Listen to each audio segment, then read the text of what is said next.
Shalom saudaraku yang Tuhan kasihi, marilah kita merenungkan satu kebenaran firman Tuhan dari Kisah Para Rasul 3 ayat 1-10.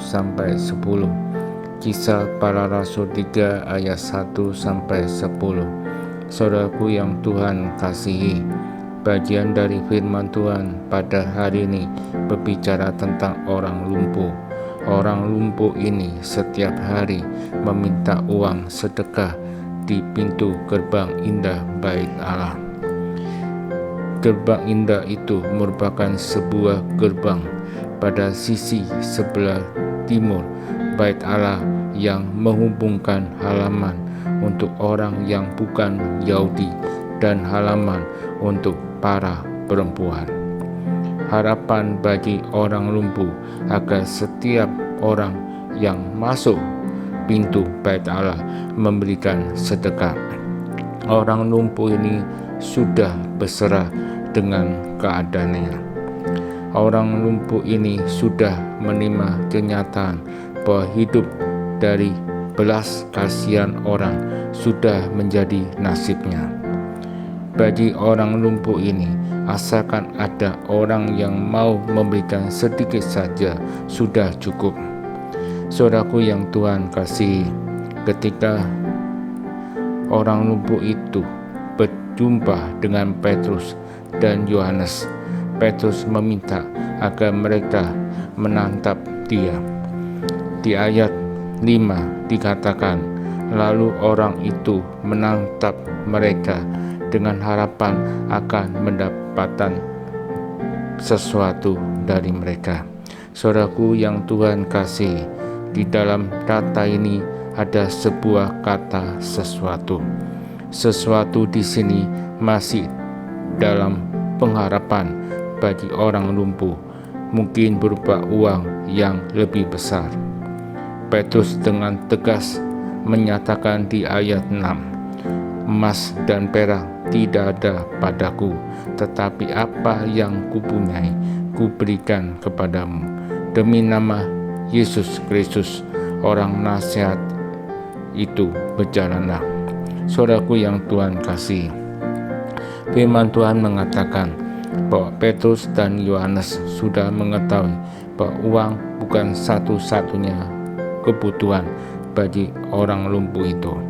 Tetapi melalui kisah ini, Petrus dan Yohanes memberikan apa yang benar-benar dibutuhkan bagi orang lumpuh.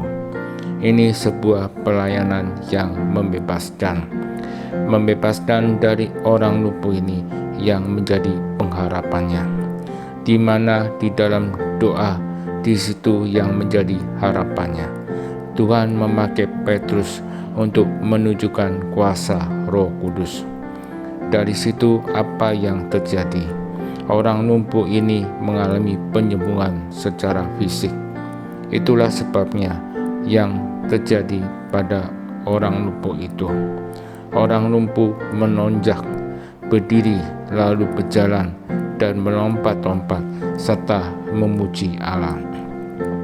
Saudaraku yang Tuhan kasihi, ada 3 hal yang penting dari peristiwa ini, yaitu kepekaan terhadap kebutuhan sesama, pengenalan apa yang ada dan tidak ada pada kita, dan yang terakhir, menggunakan apa yang ada pada kita untuk memberkati orang lain. Apa yang dapat kita pelajari dari kisah Petrus terhadap orang lumpuh? Petrus sangat peduli terhadap penderitaan dari orang lumpuh itu. Orang lumpuh itu merasa hanya bisa bertahan hidup dengan cara mengharapkan sedekah dari orang lain. Tetapi Petrus memberikan kasih Tuhan dengan kesembuhan.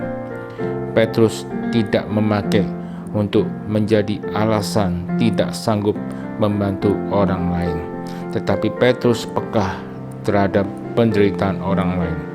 Petrus mengetahui betul apa yang ada padanya. Petrus gunakan untuk memberkati orang lain dan pada saat yang sama membawa kemuliaan bagi Tuhan. Saudaraku yang Tuhan kasihi, apa yang dapat kita ambil dari firman Tuhan ini? jikalau ada orang di sekitar kita yang membutuhkan pertolongan, apa yang dapat kita lakukan? Kita nyatakan kasih Kristus kepada mereka dengan apa yang kita miliki. Tuhan memakai segala sesuatu yang terlihat sederhana. Semuanya itu tergantung pada diri kita masing-masing, yaitu untuk menggunakan kebaikan kita bersama dengan orang lain. Kiranya Tuhan menolong kita. Amin.